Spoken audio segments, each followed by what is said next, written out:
The summer of 2025 brought anxiety, not celebration, to Canada.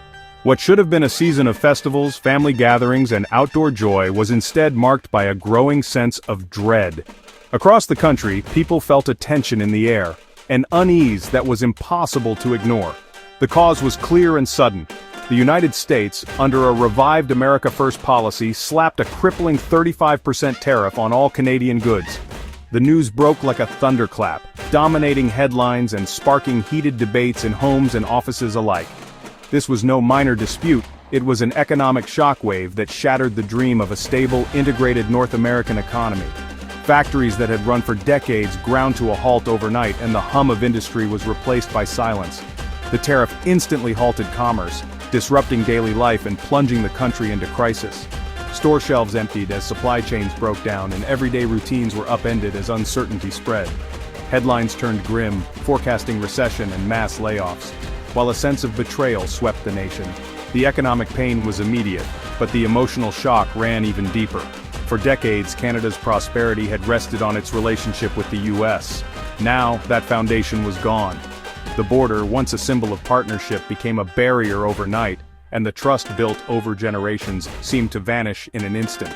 In cities like Toronto and Vancouver, summer vibrancy faded into hushed, worried conversations. Parks and patios, usually alive with laughter, now echoed with uncertainty and whispered fears about the future. From auto workers in Windsor, whose livelihoods depended on cross-border trade, to small business owners in Calgary, everyone felt the impact. No sector was spared, and no community was untouched by the sudden economic freeze. The security Canadians once took for granted eroded, replaced by a gnawing uncertainty. Families gathered around dinner tables, struggling to make sense of the new reality and wondering how they would get by. The question on everyone's lips, what happens now? Conversations everywhere turned to the crisis as people searched for answers and leaders scrambled to respond. Canada, long proud of its stability and alliance with the U.S., was suddenly adrift. The nation faced a crossroads, forced to confront its vulnerabilities and rethink its future.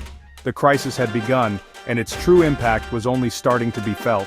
For millions of Canadians, the summer of 2025 would be remembered not for its warmth, but for the chill of uncertainty that swept across the land. The American tariff's impact was swift and devastating, gutting Canadian industry almost overnight.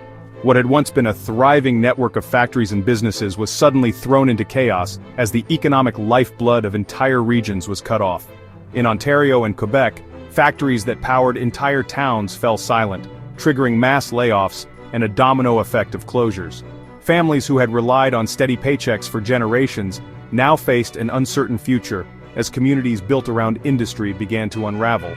The pain spread nationwide. British Columbia's forestry sector ground to a halt, sawmills shut, and rural communities suffered. The ripple effects reached deep into the heart of the province, leaving thousands without work and threatening the survival of entire towns.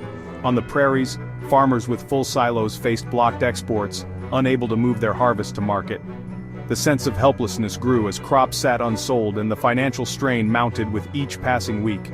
With nowhere to send their grain, spoilage loomed, threatening the entire food supply chain. The prospect of wasted harvests was a blow not just to farmers, but to the nation's food security. Across Canada, supply chains unraveled, small businesses shuttered, and store shelves emptied. The shockwaves were felt in every corner, from bustling cities to remote towns, as the economy ground to a halt. The vision of a unified North American economy was dismantled piece by piece. Years of cooperation and shared prosperity faded, replaced by uncertainty and mistrust. The crisis exposed the fragility of relying on a single market. With trade routes severed and transportation networks idle, Canada's dependence on its southern neighbor became painfully clear. It was a stark lesson. Canada's fortunes could be upended by the political whims of its neighbor. The sense of vulnerability was palpable, as leaders and citizens alike grappled with the consequences. The economic engine sputtered, and recovery seemed distant. Hopes for a quick rebound faded as the scale of the damage became clear, and the path to rebuilding looked long and uncertain. The nation faced a harsh new reality. For many, the future was filled with anxiety and doubt, as the country searched for answers and a way forward. The path forward was uncertain, and the choices made in the coming months would shape Canada's destiny for years to come. As the crisis deepened, Canadians faced a hard truth. The news was everywhere and the anxiety was palpable. People were glued to their screens trying to make sense of the unfolding events. Their prosperity depended on the US. For years, the economic relationship had been a cornerstone of Canadian success. Factories, farms, and businesses thrived on this cross-border trade. Decades of sending nearly 80% of exports south had created a dangerous dependency. The seamless flow of goods across the border had become second nature, almost taken for granted. The tariff crisis exposed this vulnerability, sparking anger and frustration. Business owners were forced to close shops, and the headlines were filled with stories of economic hardship. Protests erupted nationwide, with citizens demanding action and a new plan. The streets of major cities like Toronto and Vancouver were filled with demonstrators calling for economic independence. The government's attempts to negotiate failed, revealing the limits of Canadian influence. Politicians were seen in tense meetings, their faces somber as they realized the gravity of the situation.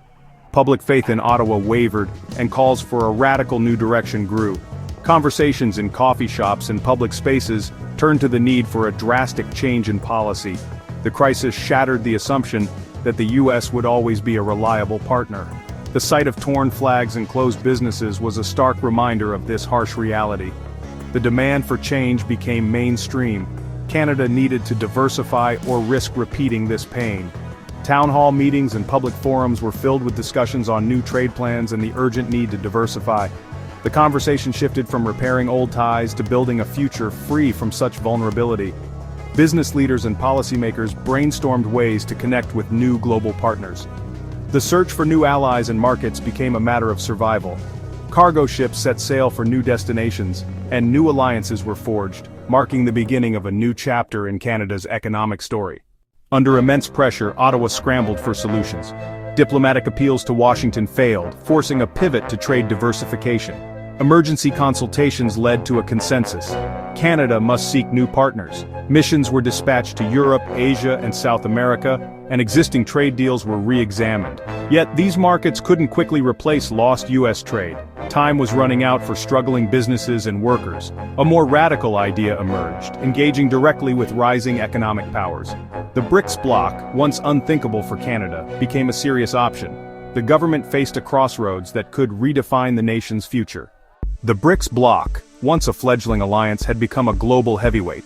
Expanded to include major energy producers and regional powers, BRICS now represented a vast share of the world's population and economic output. The bloc challenged the Western-dominated order, building alternative financial systems and reducing reliance on the US dollar. Initiatives like the New Development Bank and independent payment systems offered members insulation from American economic pressure. Many nations, eager for a more multipolar world, lined up to join. For Canada, reeling from US protectionism, BRICS presented a complex but tempting proposition.